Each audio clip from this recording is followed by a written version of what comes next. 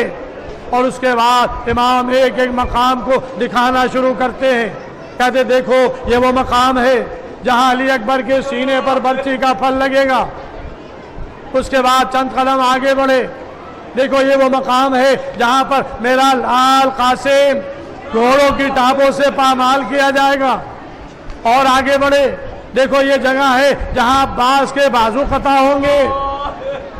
حسین اور آگے بڑھے، دیکھو یہ جگہ ہے کہ جہاں پر میرے 6 مہینے کا بچہ علی اصغر تیر حرملہ کا نشانہ بنے گا۔ اور اس کے بعد یہ چاہنے والا کہتا مولا مجھے ذرا وہ مقام دکھا دے جہاں پر آپ گھوڑے سے زمین پر آئیں گے۔ امام ایک نشے کا رخ کرتے ہیں، دیکھو یہ وہ مقام ہے کہ جہاں پر گھوڑے سے میں گروں گا۔ یہ آگے بڑھا، چاہتا تھا کہ اس مقام پر جائیں۔ امام نے روکا، کہا کہ بھائی وہاں پہ نہ جاؤ۔ کہا کہ کیوں؟ کہا کہ وہاں میری ماں فاطمہ زہرا جنت سے آئی ہے، ارے اپنے سر کے بالوں سے زمین کو صاف کر رہی ہے۔ آزاداران امام، شب عاشور ہے یہی وہ رات تھی جب فاطمہ زہرا بھی کربلا کے میدان میں آ چکی تھی۔ اجرکم اللہ عزیزوں، صبح عاشور نمودار ہوئی، علی اکبر نے اذان کہی، حسین نے نماز فجر ادا کی، ادھر نماز فجر ختم ہوئی، ادھر پسر سعد نے تیر چلے کمان میں جوڑا، حسین کے لشکر کی طرف پھینکا۔ حسین کے ساتھی ابھی مسلح پہ تھے، امام نے آواز دی میرے بہادروں ہوشیار ہو جاؤ، یہ موت کے قاصد نہیں، یہ تیر نہیں موت کے قاصد ہیں، بڑھ کر ان کا استقبال کرو۔ بس عزیزوں کتنے ہی صحابی تھے جو اس وقت خاک و خون میں غلطہ ہو گئے۔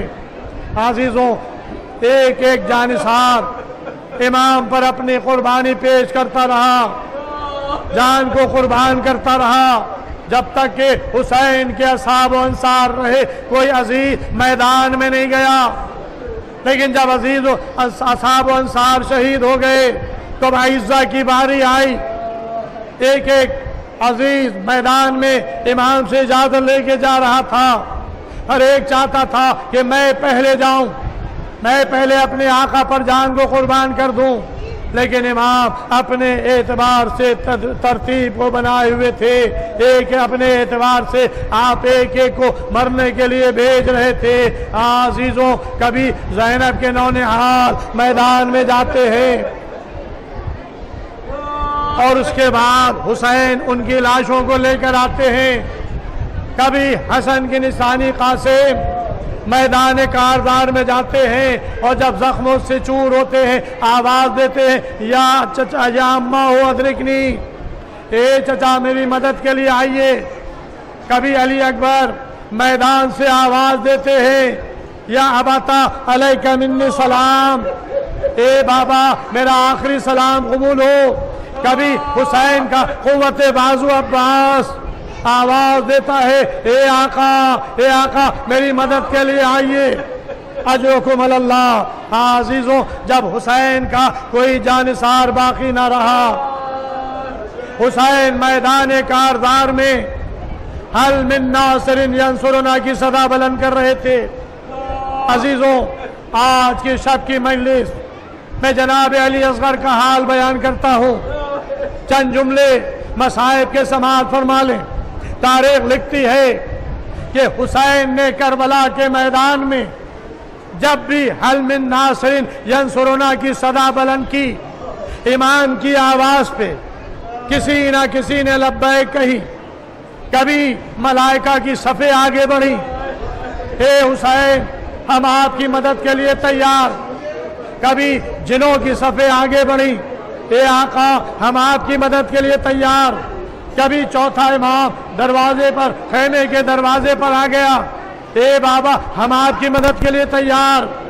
حسین آواز دیتے ہیں، اے بہن زینب، زین العابدین سید سجاد کو روک لو، یہ سلسلہ امامت کو آگے بڑھائے گا۔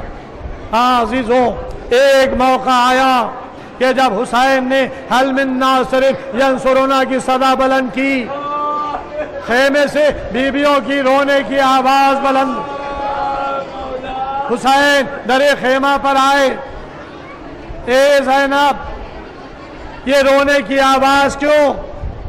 اے زینب، ارے ابھی میں زندہ ہوں۔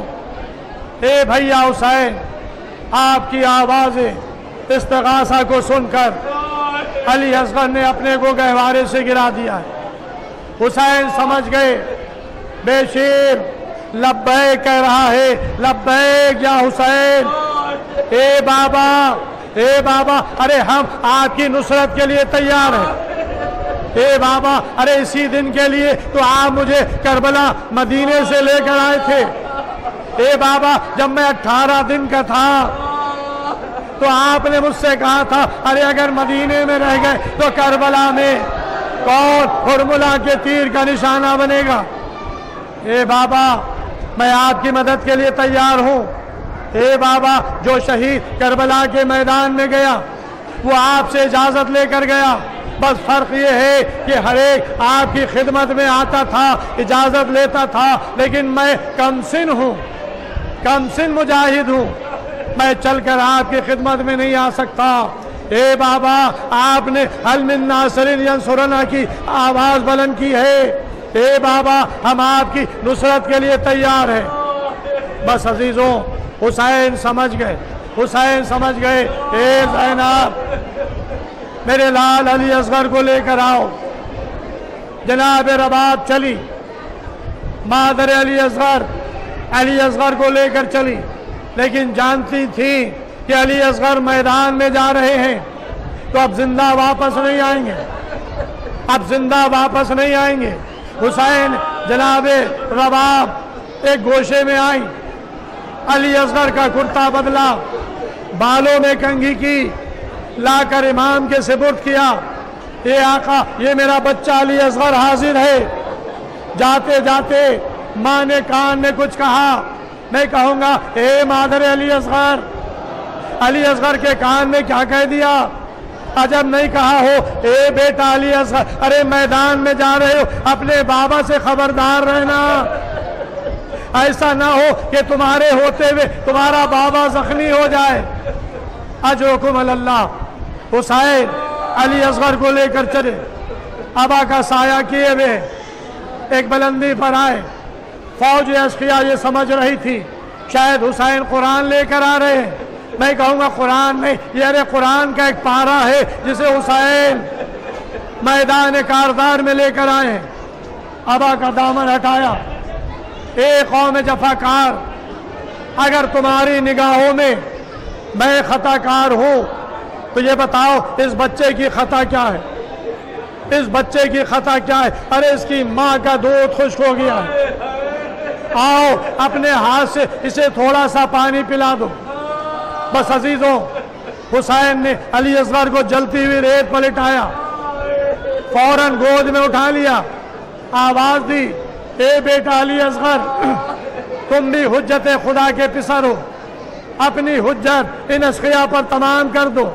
بس روایت بتاتی ہے کہ علی اصغر نے سوکھی ہوئی زبان اپنے پپڑائے ہوئے ہونٹوں پر پھیرنا شروع کی، یہ تیر دشمنوں کے قلب پر جا کر لگا، دشمن منہ پھیر پھیر کے رونے لگے۔ ہاں عزیزوں میں کہوں گا اللہ ہماری ماں کے گودے آباد رکھے، جناب علی اصغر کے صدقے میں کربلا کا یہ ششماہا، یہ مجاہد اعظم ہے، سب سے بڑا مجاہد ہے جسے حسین نے قربان کیا۔ بس عزیزوں، علی اصغر نے سوکھی ہوئی زبان اپنے ہونٹوں پر پھیری، فوج منہ پھیر پھیر کے رونے لگی۔ پسر صاحب نے جب فوج کی یہ حالت دیکھی تو ایک مرتبہ آواز دی، اینا اینا ہرملہ اختہ کلام الحسین، اے ہرملہ کہاں ہو، حسین کے کلام کو منقطع کر دو۔ بس عزیزو غضب ہو گیا، ہرملہ بڑھا، 3 بھال کا تیر چلے کمان میں جوڑا، ننھی سی گردن کا نشانہ لگایا، ادھر تیر چلا، بچہ باپ کے ہاتھوں پر ذبح ہو گیا۔ حسین کے ہاتھوں پر علی اصغر کی ننھی سی میت۔ حسین کیا کرے؟ حسین نے گردن سے تیر کو نکالا، چلو میں خون لیا، آسمان کی طرف چاہا پھینکے، انکار، زمین کی طرف چاہا پھینکے، انکار۔ حسین نے خون کو چہرے پر ملا۔ اسی حالت میں نانا کی خدمت میں پہنچوں گا۔ حسین ابا کا سایہ کیے ہوئے علی اصغر کی میت کو خیمے کی طرف واپس لے کر چلے۔ عزیزوں، کسی کی میت حسین اس طرح سے نہیں لائے جیسے علی اصغر کی میت کو لے کر آئے۔ عزیزوں، حسین علی اصغر کی میت کو لے کر آئے۔ کل آپ عمل بجا لائیں گے، اعمال عاشورہ۔ یہ اعمال عاشورہ کا ایک جز ہے۔ آپ زیارت عاشورہ پڑھنے کے بعد 7 مرتبہ آگے بڑھتے ہیں، 7 مرتبہ پیچھے ہٹتے ہیں۔ یہ کیا ہے؟ یہ کربلا میں حسین کا عمل تھا۔ ہاتھوں پر بے شیر کا لاشا تھا، حسین آگے بڑھ رہے تھے، پیچھے ہٹ رہے تھے، فرماتے جاتے تھے انا للہ و انا الیہ راجعون رضاً بقضائہ و تسلیما لامرہ۔ بس عزیزو، مجلس تمام ہو رہی ہے۔ تاریخ لکھتی ہے کہ حسین خیمے کے دروازے پر رکے، آواز دی، تیرا باپ اپنے لال کو آ کر لے جاؤ۔ مادر علی اصغر در خیمہ پر آئی، مادر علی اصغر در خیمہ پر آئی، پوچھا اے رب آپ یہ بتاؤ میں کون ہوں؟ کہا کہ آپ امام وقت ہے۔ کہا کہ جو میں حکم دوں گا اس پر عمل کرو گی؟ کہا کہ بے شک۔ کہا کہ اے رب آپ صبر کرنا، اے رب آپ صبر کرنا۔ یہ کہہ کر ابا کا دامن ہٹایا۔ اب جو ماں نے دیکھا تو کیا دیکھا؟ بچہ آیا ہے، گردن چھدی ہوئی ہے، کرتا لہو سے رنگی۔ اے بیٹا علی اصغر، کیا تمہارے 3 سال کے بچے اس طرح سے نہر کیے جاتے ہیں؟ عزیزوں، مجلس تمام ہو جاتی، بس 2 جملے اور سن لیں۔ تاریخ لکھتی ہے حسین علی اصغر کی میت کو پشتے خیمہ پر لائے، ننھی سی قبر کھودی، علی اصغر کو سپرد خاک کیا۔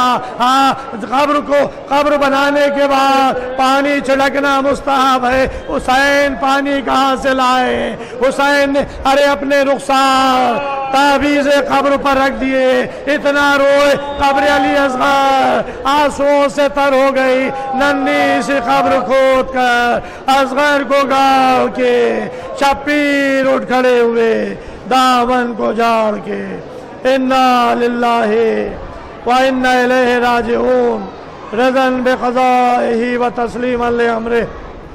پروردگار عالم تجھے واسطہ محمد والے محمد علیہ السلام کا، اور اس پر جہاں جہاں بھی شیعان حیدر کرار ماتمدار مظلوم کربلا ہے